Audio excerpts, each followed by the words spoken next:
Bismillah ar-Rahman ar-Rahim. So I think you can see the screen, Yes, Mai? very clear. Yes, very clear. Prophet Very Muhammad, good. please proceed. Alhamdulillah. So we proceed with this lecture, New Paradigms for Islamic Finance. And all right, so we start from the beginning of history, 1400 years ago. Islam launched a revolution. Everybody knows that, but what kind of a revolution was this? This is not very clearly known. That it was actually a knowledge revolution. And this is the unique feature of Islam as compared to all other religions, that Islam has placed great emphasis on knowledge. So the very first wahi, Allah Ta'ala says that I am going to give mankind a ilm that they do not have. Ma'lam ya'lam. Alam al-insana ma'lam ya'lam. And then there is so much ahadith on the virtues of pursuit of knowledge. Learning is from the cradle to the grave, and so on. So this is a unique feature of Islam. There is no other religion like this on the world. So while Muslims are following this commandment of the Quran and the Hadith, for 1000 years, the Islamic civilization was the leading thought leader of the entire humanity. And we took ideas from everywhere, from the Greeks, from the Persians, from the Chinese, from the Indians. We took the raw materials as the ideas, and we manufactured advanced and refined and sophisticated philosophies and technologies and medicines and everything. Contrary to what we have learned to believe in a materialistic world, it is not matter, it is not technology, it is not weapons, it is ideas which rule the world. The Islamic civilization was enormously innovative, thought leaders of the world. We took ideas from everywhere. Knowledge is the lost treasure of the moment, but we use them to manufacture, create. Today we are again borrowing, but we are borrowing as users. We accept foreign ideas, we don't analyze, break them up, reproduce them. When these ideas reach Europe, they cause the European Enlightenment, and a flood of new knowledge came into Europe, which ended their dark ages and started a new process. And that was the struggle between science, books from the Islamic civilization, and Christianity. Um, the next thing that happened was that using, it's a very long and complex process, and I have to get to the material that I want to present. So basically, the in the conflict between science and religion, the science won out and religion lost, and the Europeans lost their faith in religion, and then they adopted a new religion which was called science. But basically, what it meant was that when you abandon the idea that there is going to be judgment and there's going to be heaven and hell, then you abandon morality, and so you can do anything you like. And that's what Machiavelli said: all is fair in pursuit of pleasure and profits and power. You can do anything you like, you can torture, kill, deceive. And this was the driving force. This morality, this philosophy, this deadly idea was the driving force behind the global colonization and conquest. Today we think, because the Europeans have told us this story, that it was their advanced science and technology that led to the conquest of the world. But this is not true. It was actually their deadly philosophy that you can do anything you like, there are no human restraints, you can be extremely cruel. And so this is what led to the global conquest. Now, what is this global conquest? What happens when you colonize and conquer a people? Again, we think that it is the domination, it is the armies, it is the governor, but that is not true. It's the minds which are conquered. And so today, you see, this picture is showing the conquest of the minds. These people are all free to wear whatever they want to. By their free choice, they're preferring Western clothes and Western customs and Western attitudes and Western types of behavior. And this is why the hadith says that Islam came as a stranger and will become a stranger. And the hadith says that you will follow the ways of the Christians and the Jews, crawling into lizard holes after them. And so today, all over the Islamic world, we do not manufacture ideas anymore. All of the ideas we produce are imported. We take foreign material and we use this and we pretend we take this to be our own, and we say, okay, democracy, oh, this is a great idea from the West, so democracy is Islamic. Instead of analyzing, we just accept whatever is given to us and we pretend that it is Islamic. As a result, the Islamic teachings today are just as revolutionary today as they were 14 centuries ago.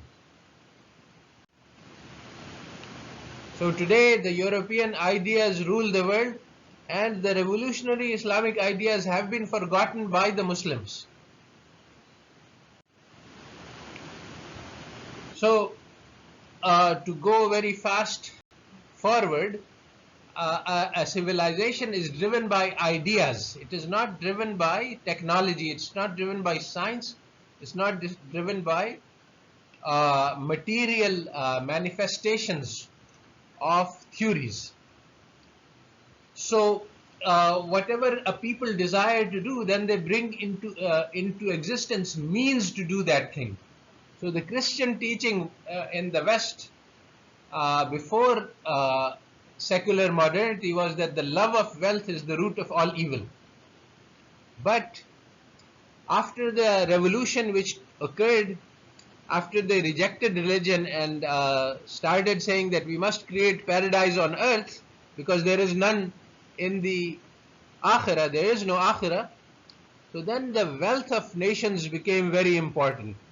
And from Adam Smith onward, the revolution was that the secret of success and power is wealth, not, and this is exactly diametrically opposite of what Christianity says. And so once it became the goal to pursue wealth for its own sake, then there was global colonization and the emergence of banks and Western finance, which is the embodiment of the spirit of accumulation, that the goal of life is to gather wealth, both collectively and individually. So in early 20th century, Keynes said that love of wealth is a mental disease. But we must spread this mental disease all over the world. Why? Because that will cause people to accumulate wealth, and that will eliminate scarcity. And once you have enough wealth for everybody, then everything will change and people will become kind and generous and good and honest because they have enough money. They don't need to be greedy. They don't need to be. They don't need to steal, etc. So this was the idea of Keynes, although this is a false idea, that we must plant the brain with materialistic ideas so that people start gathering materials. But this is not true. And the Islamic teachings teach us very clearly that if you pursue wealth, this is not going to eliminate scarcity, because scarcity is the state of the mind. That the ghani is the one who feels that content with what he has. And the poor person is the one who is always looking for more and more and more. And the hadith says that if you give somebody a mountain of gold, he will ask for another one. So pursuit of wealth does not eliminate scarcity. So the Islamic solution to the problem of scarcity is that we should cooperate with each other. We should be generous. We should be responsible for those who have less. All of the creation is the family of God. And today, the greatest battle on this planet is not the one which is being fought between the armies. It is the one which is being fought by the ideas, and the capitalist ideas that, greed and accumulation, maximization, the GNP per capita. This is what matters. All of these are the very, very deadly ideas that we have accepted, and as a result we are unable to see the Islamic ideas, which are the opposite of those. So our society, Islamic society, is built on the opposite ideas. The generous society, in which the Quran teaches us that kullul afw, spend everything that is more than your needs on others. So for 1,000 years Muslims created waqf. Waqf is collection amount of money which is spent for the benefit of the society, and this was the central financial institution of an Islamic society because it embodies the spirit of an Islamic society. Now today, imagine a society where all human beings are one family, exactly as the Quran says that you are all the brothers and sisters, descendants of Adam and Hawa alayhi salam. And if one part of the body hurts, then every part must feel the pain. This was the revolution that was created by Islam, and this revolution has been lost today. And again, the problem for us today is how to create such a society. So we have to reimagine the institutional structure of the world. The first step, Islam is not just a philosophy. Islam teaches us both things: what is the ideal and how to achieve it. So in some of my lectures I have said that people say Islam is normative. This is not true. Islam has all three dimensions. It is descriptive, normative, and transformative. The positive means that you look at what the world really is. The normative means that you imagine the ideal society, and the transformative is how to take the steps to get from here to there. All three dimensions are needed today. And the Islam has given us the ideas for all of these things. Today, the dominant method for organizing society at the global level is the nation state. And this is the deadliest creature in the history of humanity. Allama Iqbal Rahmatullah alayhi said that the greatest of the new gods is the nation, and the clothing it wears is the coffin of religion. So basically, this nation state, it has given us the deadliest century where the largest number of people have been killed. And so now the question is, how can we build a new society based on a new paradigm? And so instead of thinking of nations as the organizational unit, we have to think of the ummah. And then ummah is of two kinds. There is the ummah part which has accepted the dawah, and there is the ummah which is to be invited. So all of the creation is the family of God. We don't have Islam and Muslims against the kafirin. This is a new idea, new concept. This is in the line of the nation state, that the conflict of the war of the civilizations. Islam does not have the idea that civilized people can make wars against each other. Rather, our job is to serve humanity. The Prophet ﷺ cried for the unbelievers, and Allah Ta'ala said to him that, will you kill yourself with sorrow on their behalf? So, if this is the spirit, what is the institution that is going to represent this spirit? Those are the institutions that we need to build. So some of the key teachings are that wealth is given to us as a test, and those who have more should give to those who have a need. They should not flaunt it. They should not spend it on luxury. They should not maximize consumption. They should not maximize wealth. And similarly, power is given to us is to help the powerless, help those who are oppressed. It is not given to oppress people.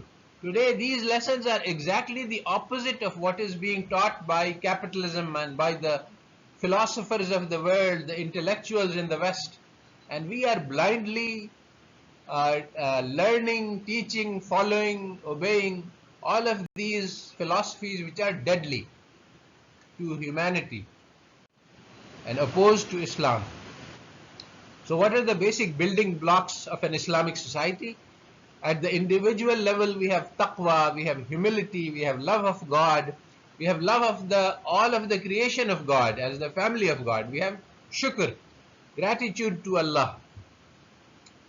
Uh, that's at the individual level. The next level is the family, and if you remember all of the ahadith about how to build a strong family, how the children should obey and respect their parents, how the husbands and the wives should love each other strongly because that's the basis of society, how we should have affection for our children, how the children should respect their parents.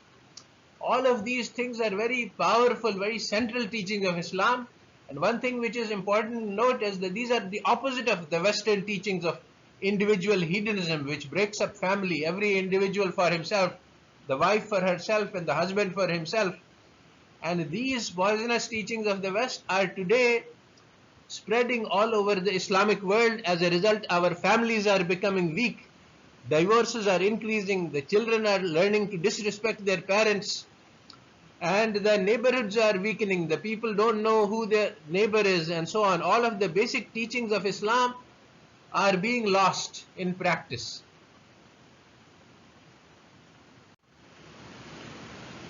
So they are the spiritual backbone institutions. At the masjid, people in the neighborhood meet. At Jummah, the bigger community meet. At the Eidain, these are bigger occasions on which the whole community, larger community gets together, and the Hajj, the whole Ummah gets together. These are the spiritual backbone of Islam. But this is not all. Islam does not just tell us how to worship God, it tells us how to deal with all affairs of life. Islam is 100%. So we have social institutions, we have institutions for production of wealth, financial institutions, legal institutions, educational institutions. In all of these areas, Islam has revolutionary ideas which are currently not available, not within the Islamic civilization, and of course not outside it either.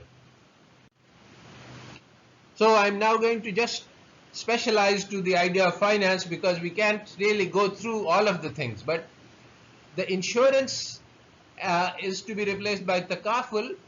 Takaful has the spirit of taking care of each other, and it builds community. It builds the concept of if someone is in need, I should help him. As opposed to this, insurance is an adversarial contract. What that means is that the insurance company and you are enemies. If you make a claim, the insurance enemy is trying to make sure that it is as less as it can be, and it wants to pay you the minimum amount, and you want to maximize the amount that you get. So it builds enmity. And today the sad story is that we are now, instead of creating takaful as a cooperative contract, we are creating it on the pattern of insurance like an adversarial contract, and missing the entire spirit and meaning of this. Similarly, the Western capitalism teaches us that the purpose of firms is to maximize profits. And today, everywhere, all over the world, even the Islamic banks say that our purpose is profit maximization. But actually, Islam teaches us that we should maximize service. So, the capitalism leads to inequality because the person who has the most amount of power and money is trying to make even more money. As opposed to this, the spirit of Islam is the waqf, where the one who has money is trying to use it to serve all of humanity. So when the corporations are driven by profit maximization, then they are destroying the planet. And today this is well known, that the environmental damage, the damage to communities, societies, even the individual, you see, the human being is turned into a human resource. We don't know how to become human beings. Our education does not train how to become human beings. It trains how to become a human resource, how to produce wealth, not how to learn to love others, how to behave in an excellent conduct like our Prophet sallallahu alaihi wasallam. So when this is the true, then we have to do anti-monopoly, because we don't want those corporations which are evil to become more powerful. So Islam has an opposite structure. If the corporations, if the firms are out for service, then we want them to become powerful. And this is what the guild is. It is a collection of doctors organized for the service of humanity. If anybody is sick, we go to the guild and we say, well, how come you're not doing your job? You have to make sure that everyone on the planet receives the services. This is completely different from the patented medicines which are currently driving. The goal of developing medicine is to increase profits. It's not to serve humanity. So there are two key innovations in the financial area that Islam has to offer. One of them is the abolition of interest, which is actually even today driving extreme amount of exploitation. Today the poorest countries of the world pay billions of dollars in interest to the richest countries of the world every year on loans that they have taken. So it is just like colonization. In the colonization, what used to happen, the powerful countries would steal the resources of the poor countries. So today exactly the same thing has happened with the use of the interest. And the second thing which the interest is understood mostly by Muslims, but the money creation is a concept which the Western heterodox has more understanding of than Islamic economists, because money creation is actually done by the banks, and they just can print as much money as they want. While they print paper, we send them real goods like the oil resources and the human resources. Everything that we have is for sale, and they just print paper and buy it. So Islam says that we should replace interest by musharaka, and this one financial innovation would have been enough to prevent the global financial crisis. And you can read the details in Atif Mia and Amir Sufi, House of Debt, where they have explained how interest-based mortgage led to the crisis, and if it had been musharaka based, there would have been no crisis. So among the people who understand the problem of money creation, there is a debate going on which is called sovereign money or modern money. And basically they are saying that we should take away the power of money creation from the banks and we should give it to the government. But neither of these things are good solutions. In the USA, the government is under control of big finance. Money buys votes. So giving the power of money creation to the government is not much of a help. Similarly, giving it to the cryptocurrencies is not going to help us. What we need to do is to give the power of money creation to the communities. And this is a real innovation which has not been suggested or proposed. So how can we do community-based money creation? There are many techniques. Islamic banks can play a leading role in this revolution. But the first thing you need to do is to reorient the banks. Teach them that your goal is to provide service to communities. And one key idea in that is to replicate the so-called 30-year mortgage. This was a major revolution in finance in the USA when they started paying people, giving people loans for 30 years to buy houses on installments, because they are a property-oriented society.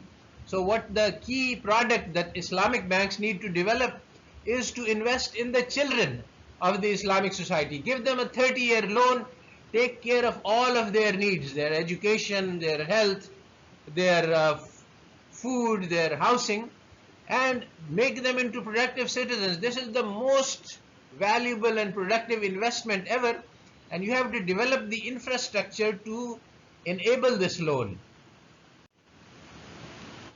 So there are in existence service-oriented banks in the Islamic world which are unique. Like Tabang Haji, it allows people to collect money for Hajj. Similarly, there are many ideas which come out of the Islamic civilization which have no parallel in the West. So for example, we could create an institution which provides housing services.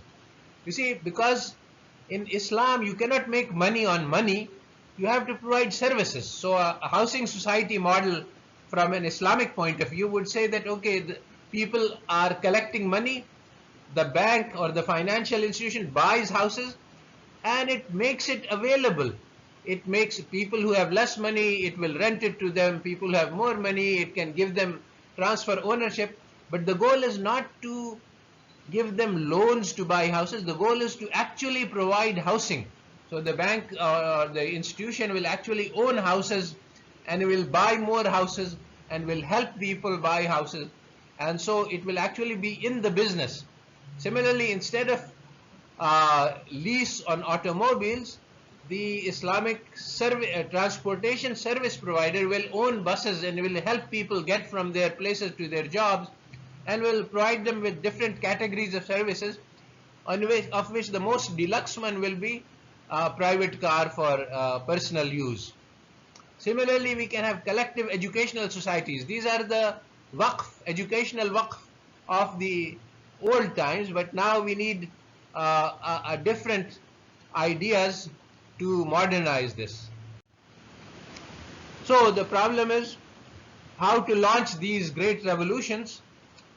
There are two steps which Islam teaches us. One is that you have to have a big goal, and we do have a big goal. We have the whole humanity as our target, and we have the creation of brotherhood. Allah Ta'ala says in the Holy Quran that we united your hearts when you were fighting each other and you were enemies, and all of the treasure of the world could not have created this love. So this is our big goal, how to fill our hearts with the love of all of the creation of God for the sake of the love of Allah. That they feed the hungry for the sake of the love of Allah. So this is the big goal.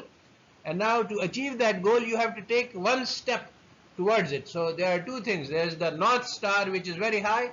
And then there is your current position. You take one step in that direction. So you take tiny, small steps. And so these are the two things. Focus on the big goal and the focus on the next step.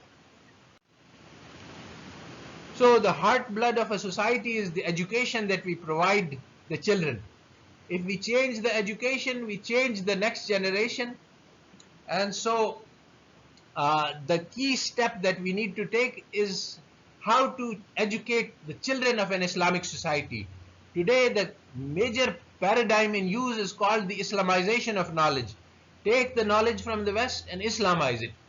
I say that we need to reject this paradigm and replace it by the Ghazali project. And what is the Ghazali project? It is starts with Tahafatul Falasifa. We reject the Western knowledge. It is based on selfishness, greed, pursuit of pleasure, power, profits, use of technology to impose power on others, build bombs, have wars, etc. All of this is poison. So instead of that, build on a different roots. Say that we reject all of these poisonous philosophies.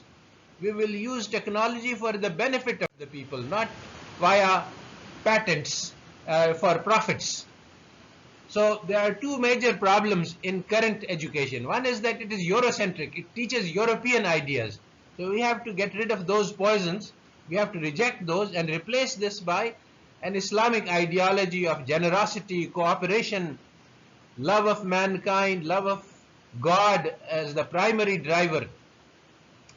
So we have to replace the Eurocentric education by an Islamic education. Instead of teaching that everything valuable came from the West, we have to teach them that everything valuable originates from the Quran. And the second problem is the commercialization. Because it's a market society, you must pay for the education. So we must make sure that every child in our society can get an education. It is not the responsibility of the child to provide money. Rather, everyone else, the people with education, are responsible to give this to the others, and they must find the ways. We must create those institutions to enable every child to get what the full educational opportunities. So there are two solutions to two problems. We have to build alternative Islamic educational models, not those on Islamization of knowledge, but those on the Ghazali project. And we have to give every child in our society an equal opportunity. We just have to think that every child is my child. How can we do the best for them? And there is the solution to this in local community finance, which can make large amounts of funds available to everybody. There are many ways. I haven't sketched the details of how we can do this, because this is not one idea, it is a whole collection of ideas. But anybody who thinks about it, you can come up with the ideas. There are viable existing models, and Islamic banks can actually lead the way in this direction. So I will close. This is the last slide. That the way to create these is to struggle to create them. This is another insight from Islamic education. It's not that we start out with a full theoretical model with details that X, Y, and Z have to be done. But Allah Ta'ala tells us, وَالَّذِينَ جَاهَدُوا فِينَا لَنَهْدِيَنَّهُمْ سُبُلَنَا وَإِنَّ اللَّهَ لَمَعَ الْمُحْسِنِينَ. So if we try to do good and we struggle for it, Allah Ta'ala will show us the way. That's why I haven't developed in great detail the concrete details of what needs to be done. So this is the last slide, and I'll stop my lecture here, inshallah.